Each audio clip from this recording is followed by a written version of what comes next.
ગુજરાતમાં શાકભાજીના ભાવમાં ભડકો જોવા મળી રહ્યો છે। વરસાદને કારણે શાકભાજીના ભાવ વધી રહ્યા છે। શાકભાજીની માંગ સામે આવક ઓછી છે।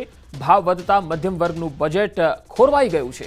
ટામેટાથી દૂધી સુધીના ભાવ બમણા થઈ ચૂક્યા છે અને આ શાકભાજીની માંગ સામે આવક ઓછી હોવાના કારણે આ ભાવ વધારો થઈ રહ્યો છે। એક તરફ ખેડૂતોને ભાવ ભલે ન મળે પરંતુ અહીંયા શાકભાજીના ભાવ આસમાને આંબી રહ્યા છે। આ બે સ્થિતિ વચ્ચે જે છે મલાઈ કોણ ખાઈ જાય છે એ પણ એક મોટો સવાલ છે। ખાસ કરીને વરસાદના સમયમાં શાકભાજી સસ્તા થતા હોય છે પરંતુ અહીંયા વિરોધાભાસ દેખાઈ રહ્યો છે। રાજકોટ પર ચોમાસાની શરૂઆતથી જ મેઘરાજા મહેરબાન થયા પરંતુ આ વરસાદને કારણે મોંઘવારીએ તો માજા મૂકી દીધી।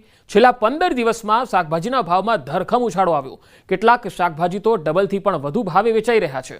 એક તરફ વરસાદથી આવક ઘટી અને બીજી તરફ માંગ યથાવત રહેતા ભાવનો પારો ઉચકાતો રહ્યો, જેના લીધે મધ્યમ વર્ગ માટે શાકભાજી ખરીદવી મોંઘી બની છે। વેપારીઓ કહે છે કે જો વરસાદ આવી જ રીતે ચાલુ રહ્યો તો ભાવમાં હજુ પણ વધારો થઈ શકે છે। લોકોને હવે શાકભાજી જરૂર મુજબ નહીં પણ બચત પ્રમાણે ખરીદવી પડે છે।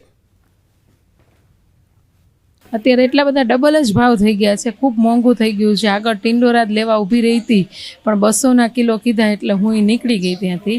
એટલે એટલું બધું છે કે જે રેગ્યુલર લોકો છે જે એ લોકો માટે તો અત્યારે શાક લેવું બહુ મોંઘું પડી જાય એવું છે। એ એના કેમ કોસ્ટ કટિંગ કરે એ એને આઈડિયા નથી આવતો।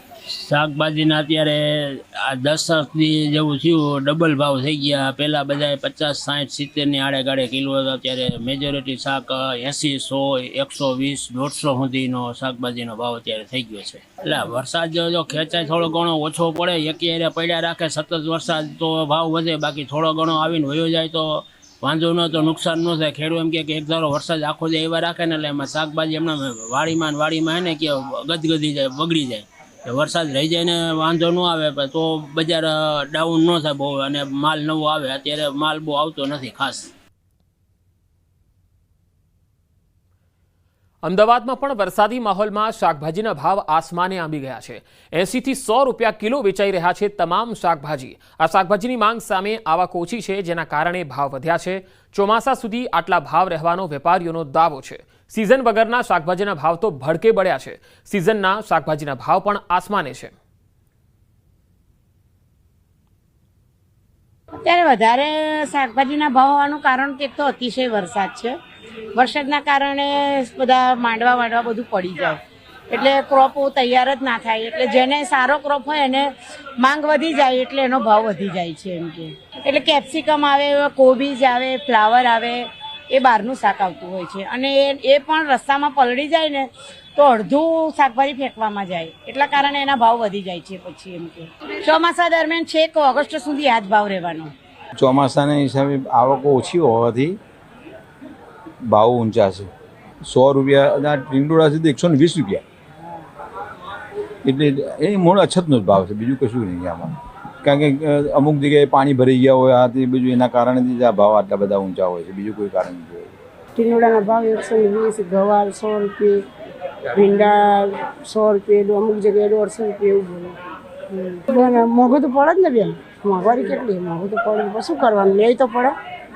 શાકભાજીમાં ભાવ બહુ ઊંચા છે ને બહુ શાક બગડે ચોમાસાના હિસાબે ને વધતા કે ગ્રાહક ખાઈ શકતા નહીં, બધું શાક 50 નું 250 છે અને એના માટે કે ગ્રાહક કે આટલું મોંઘું નહીં ખાવું। અત્યારે અમારે બિલકુલ ધંધો નહીં તો બધું શાક બગડવામાં જઈએ, એટલું મોંઘું શાક છે અત્યારે।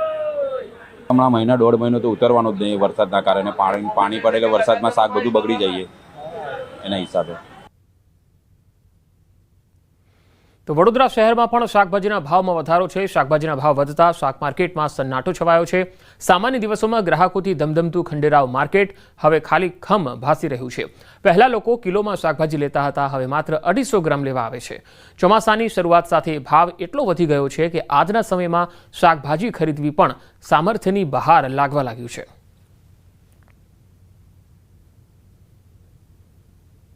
બહુ જ ભયંકર મુશ્કેલી, જો કે ગજાને પોસાતું જ નથી એવું હોય છે। આમ શું શાક લેવું એ બહુ વિચાર કરવો પડે। 120, 130, 140 રૂપિયા કિલો બધું શાક છે એટલે સામાન્ય માણસ માટે તો બહુ ભયંકર મુસીબત. 15 દિવસ પહેલાં એવો ઓછો ભાવ હતો, 15-20 દિવસ પહેલાં. હા, આજનો ભાવ તો બહુ આસમાન જ છે એકદમ. 250-250 ગ્રામ શાકમાં બધું ચલાવવું પડે ઘર. જે વરસાદ પહેલાં અમે લેવા આવતા હતા શાકભાજી, ત્યારે ભાવ ખાસો રિઝનેબલ હતો, એટલે અમે અહીંયા જ લેવા આવતા હતા. હવે વરસાદ પછી ભાવ સખત, આજે જ અમને લાગે છે કે સખત ડબલ જેવો થઈ ગયો છે. જે આ પાકના નુકસાન કે એના કારણે ખાસો વધી ગયું લાગે છે, પણ એને કંઈ કરવું જોઈએ. રીઝન એક્સ્ટ્રીમલી હાઈ થઈ ગયો છે અત્યારે ભાવ. અમે માંજલપુર સ્ટે કરીએ છીએ, પણ ત્યાં શાક એકદમ કોસ્ટલી મળે છે. તો આપણને થયું કે અહીંયા આવીએ સાથે બધું ને લઈએ ને બલ્કમાં તો થોડું એટલે સસ્તું પડે, એટલે રિઝનેબલ પડે, પણ ડબલથી વધારે ભાવ છે અત્યારે, બહુ જ ભાવ છે. જે અફોર્ડ કરી શકે છે ને એના માટે જ ડિફિકલ્ટ છે, તો જે ના કરી શકે તો બહુ જ ડિફિકલ્ટ છે. પહેલાંના ટાઈમમાં સસ્તું હતું, હમણાં મોંઘવારીને લીધે બહુ મોંઘું છે. અને હમણાં આજના તારીખમાં લેવા જાઓ તો 20-30 ની 250 ભાજી મળે છે, અને પહેલાં 10 ની 20 ની 500 મળતી. ને બટાકા ડુંગળીના ભાવ બી વધી ગયા છે. હવે મોંઘવારીમાં ગરીબ પ્રજા શું કરે, કંઈથી લાવે ને કેવી રીતે કરે ગુજરાન ચલાવે? એક પગાર હોય તો કંઈથી ચાલે? એટલે વરસાદની સિઝન છે અને વરસાદમાં વધારે મોંઘું થઈ જાય. વરસાદ પડે તો ખેતરોમાં પાણી જાય, પાક આખો બેસી જાય, એનો ભાવ છે. આ ગ્રાહકોને મોંઘું લેવું પડે, એમાં એમને બહુ જ નુકસાન થાય, અમને પણ નુકસાન થાય. જે વરસાદ પહેલાંનો ભાવ રીંગણા 30 રૂપિયા કિલો કોઈ નહોતું ખાતું, અત્યારે 100 રૂપિયા કિલો છે. હોલસેલમાં 80 રૂપિયા કિલો છે. એટલે આવે એટલે અહીં 100 રૂપિયા વેચાય. ચોમાસામાં 50% થી 60%, 70%નો તફાવત જોવા મળે છે. 70%. તો સાબરકાંઠામાં વરસાદે ખેતીને મોટું નુકસાન પહોંચાડ્યું. ખાસ કરીને શાકભાજી પાક પર ભારે અસર થઈ, જેના કારણે હોલસેલ અને છૂટક બજારમાં ભાવ આસમાને પહોંચી ગયા. તુરિયા, દૂધી, ગવાર, ચોળી સહિતના શાકભાજી હવે બમણા ભાવે વેચાય છે. ખેડૂતોનો પાક બગાડ થતાં ઉત્પાદન ઘટી ગયું છે. ઊંચા ભાવ છતાં પણ ખેડૂતોને નફો મળતો નથી, જ્યારે ગૃહિણીઓનું ઘર ખર્ચ ખોરવાઈ ગયું છે. વેપારીઓનું કહેવું છે કે જો વરસાદ યથાવત રહ્યો તો ભાવ હજુ પણ વધી શકે. જ્યારે વરસાદ નહોતો ત્યારે અમે 8 થી 9 પોટલા લઈને આવતા હતા. અત્યારે હાલ અમારે 3 થી 4 પોટલા માંડ ઉતરે છે. અને બીજી વસ્તુ એ છે કે હું ખાસ દૂધી અને ભીંડા લઈને આવું છું. પહેલાં અમારે 40 રૂપિયા ભાવ મળતો, અત્યારે 60 રૂપિયા. ભાવમાં તેજી છે, પણ હાલ જે અમારે સમસ્યાનો સામનો કરવો પડે છે એ વસ્તુમાં ટ્રાન્સપોર્ટેશન છે, એમાં અમારે 300 રૂપિયા ટ્રાન્સપોર્ટેશન લાગે છે. અને ખેડૂતની જે મજૂરી છે, માણસોની મજૂરી, એ અમારે 300 રૂપિયા લાગે છે. અને એવરેજ અમને ભાવ પણ અત્યારે તેજીના લીધે સારા મળે છે. વરસાદ પડવાના લીધે ફૂલ મગર પોઈ જાય છે, બરાબર. અત્યારે ભાવ મળે, બરાબર. ભાવ છેલ્લે તો નુકસાન ના ઉપરાય છે. લાવવા લઈ જવા ખર્ચે તો મજૂરોને 200 રૂપિયા રોજ આલવું પડે, બરાબર. ત્યાંથી લાવવાનું ભાડું, એટલે છેલ્લે અત્યારે ભાવ મળે, ઉત્પાદન ઓછું હોય, એટલે છેલ્લે તો સરવાળો શૂન્ય જ આવે. પેલો માલ વધારે હોય પણ ભાવ ના મળે, એટલે એ બધું હરખું થઈ રહે છે. આજે વધુ વરસાદ પડવાથી ઉત્પાદન ઘટી ગયું છે. જે ખેડૂતોને આજે ભીંડા 10 પાઉચ નીકળતા હતા એની જગ્યાએ 4 પાઉચ નીકળે છે. એટલે માર્કેટમાં આવક ઓછી હોવાથી માલના ભાવ વધી ગયા છે. આજે 1000થી લઈને 2500 રૂપિયા સુધી શાકભાજીના ભાવ પડે છે. આ વાતાવરણ આવું 1-1.5 મહિના સુધી ચાલશે. આવું નવો માલ આવે ખેડૂતોનું